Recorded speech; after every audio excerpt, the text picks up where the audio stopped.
I think the degree to which the world is gonna change and the opportunity to impact that, starting a company, doing AI research, any number of things is like quite remarkable. I think this is probably the best time to start. Yeah, I think I would say this. I think this is probably the best time to start a company since the internet, at least, and maybe kind of like in the history of technology. I think with what you can do with AI is like gonna just get more remarkable every year, and the greatest companies get created at times like this. The most impactful new products get built at times like this.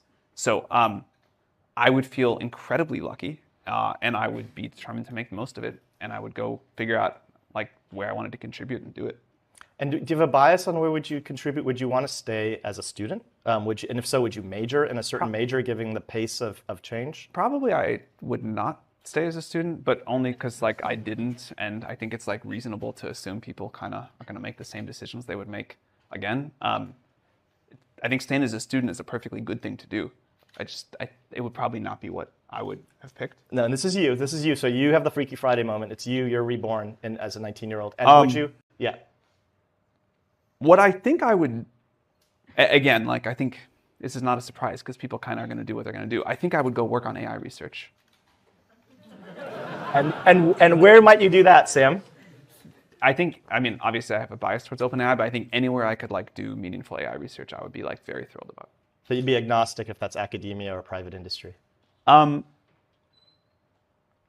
say this with sadness. I think I would pick industry, realistically. I think you kind of need to be at a place with so much compute. Okay. And if you did join on the research side, would you join? So we had Kazar here last week, who was a big advocate of not being a founder, but actually joining an existing company to sort of learn the chops. For the students that are wrestling with, should I start a company now at 19 or 20, or should I go join another entrepreneurial, either research lab or venture, what advice would you give them?